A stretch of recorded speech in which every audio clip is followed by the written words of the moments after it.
Okay, clear for takeoff. Okay, is it SA? Was that the sound of a gunshot? Investigations show that there was a hijacking similar to the Aeronavales incident with Pete.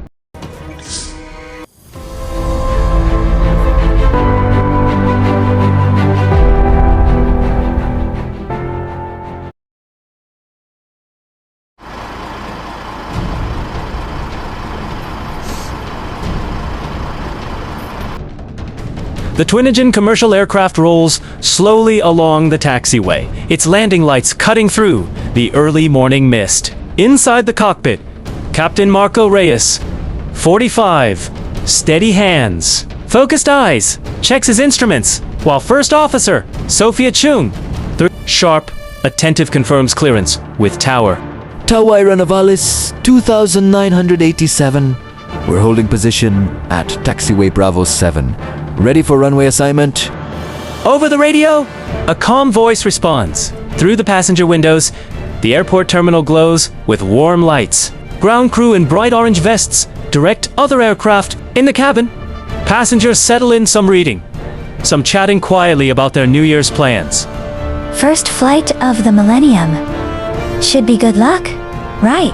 The plane eases forward, following the painted yellow lines on the tarmac. Ground crew member Maria Ro Mendoza, 28 waves from near a fuel truck, giving a thumbs up to the cockpit. And in jump seat Rosna Devadaru, 34 years. The aircraft turns onto the long, straight runway. Its engines roar to full power, shaking the fuselage. Through the windshield, the runway markers blur as the plane accelerates. Looks clear ahead. Let's get her lined up. V1R Otate. Tower 2987, declaring emergency loss of engine power. Aborting takeoff. Heads down. Stay calm. Hey, open the door! In the cabin, passengers grab armrests as the plane jolts. Flight attendants shout instructions to stay seated and buckle up. The nose lifts smoothly. For a split second, the plane climbs. Then the engines suddenly sputter, losing thrust. The nose dips back down, and the aircraft skids hard along the runway. Tires screeching against asphalt, sending sparks flying. 2987, hold position. Emergency services en route. Do you require evacuation? Everyone stay seated! We are in control of this aircraft now! Open up! We have access to your flight systems! We've already overridden your controls! The override is holding. We'll hit the warehouse in 30 seconds. No response from ground maintenance radio. Seems fuzzy. The plane sits motionless on the runway. Emergency crews are 500 yards away, positioning themselves. Inside the cockpit, Captain Reyes checks engine readings while Sophia tries to contact maintenance. Suddenly, 3 men in civilian clothing stand up in the cabin, moving quickly toward the front. One pulls open a hidden compartment in an overhead bin, revealing what appears to be a modified control device. Okay, clear of takeoff. Do not continue. Captain Reyes tries to lock the door, but the instrument panel flickers. The plane's engines suddenly rev to life on their own, and the aircraft begins to roll forward again. Despite Reyes pulling back on the throttles outside, emergency crews scatter as the plane moves backward, then turns sharply off the runway, heading toward the northern side of the airport. Is this dangerous or it's a safe?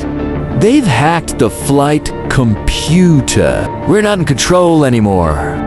Tower 2987 is moving on its own, heading for the storage warehouses. The plane speeds across the tarmac, heading straight for a large, corrugated metal warehouse, where 3 small cargo planes are stored. Inside the cabin, passengers brace themselves, some praying, others holding loved ones' hands. The hijacker leader stands at the front, staring ahead with a grim expression outside.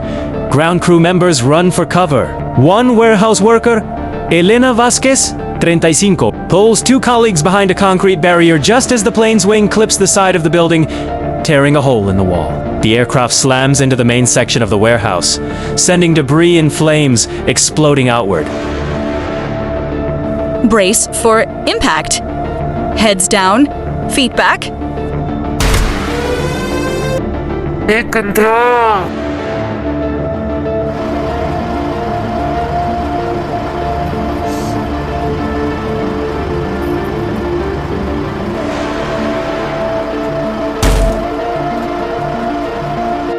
The employees ran from the warehouse to save themselves, but one person survived and the other died because it was too late.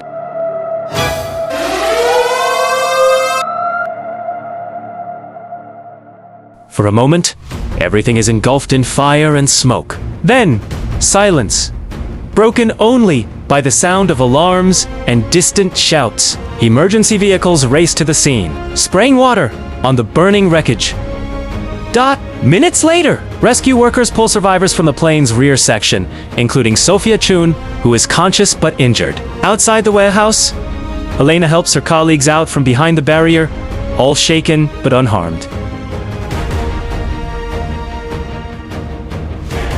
The team evacuations are coming.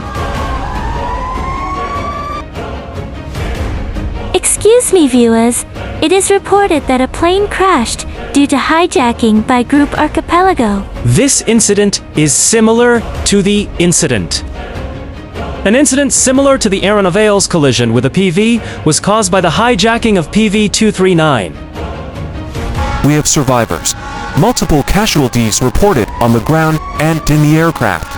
Requesting additional medical units immediately.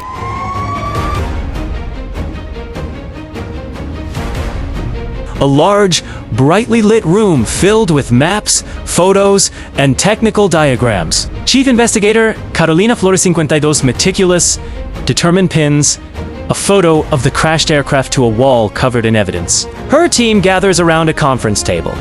The camera pulls back to show the damaged warehouse, smoke rising into the clear morning sky. In the distance, the airport terminal stands quiet, as if frozen in shock.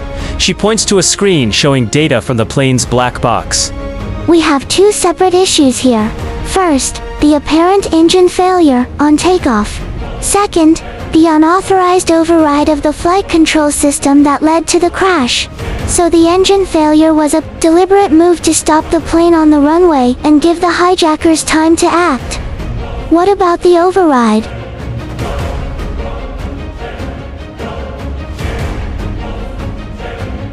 The aircraft's software had a vulnerability, a backdoor that shouldn't have been there. It looks like someone with inside knowledge of the system installed it during a maintenance update 3 weeks ago.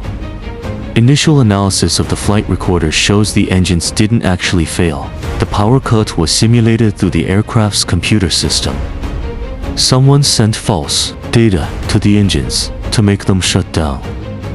We've identified the 3 hijackers. All were former employees of Aerotech Solutions, the company that handles software maintenance for Aeronavales. This wasn't just a random hijacking. Someone planned this from the inside. Contact their families. See if they can tell us why, and get me a list of everyone who had access to that maintenance update. She walks to the window, looking out at the city below. A modern glass building on the outskirts of the city. Carolina and James meet with the company's CEO, Richard Hayes, 55, nervous, fidgeting with his tie in the lobby. The backdoor in the software. When was it installed? I had no idea any of our employees were involved in something like this. We run background checks, drug tests, everything required by law. During the December 10th update, the team lead on that project was Marcus Webb. He's been with us for 8 years. We can't find him now. Where was he the day of the crash? He called in sick. Said he had the flu, but his car was spotted near Gulf Airport that morning. We found the hijackers' hideout. There's evidence. They were working with someone else. Plans for other targets, including a military airfield. Carolina's Fondings. It's Lucia.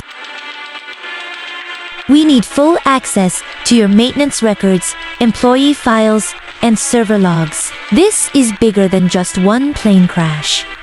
Secure the site? We're on our way. She turns back to Hayes. Police and NTSB investigators comb through the space. Boxers of equipment line the walls, including computers with connections to the Aeronavales system. Lucia shows Carolina a whiteboard covered in notes. So the crash wasn't the end goal. It was supposed to start a chain reaction. They wanted to shut down commercial air travel to force policy changes. But why target that specific warehouse? They wanted to shut down commercial air travel to force policy changes. But why target that specific warehouse? They were planning to target multiple aircraft over the next month. The warehouse at Gulf Airport was just the first. It's connected to a fuel pipeline that runs to the city's main power plant. They gather around as the officer pulls out a metal box. Inside are blueprints of Gulf Airport and a handwritten letter addressed to Marcus Webb. A police officer calls out from across the room, Chief, we found something under the floorboards. So they thought they were doing the right thing. They thought wrong. 20 people are dead because of their plan. We need to find Marcus Webb before he tries anything else. Once the crash happens, the public will demand answers. Use the chaos to expose the corruption in Aeronavales and Aerotech. We can't let them sell our skies to foreign corporations.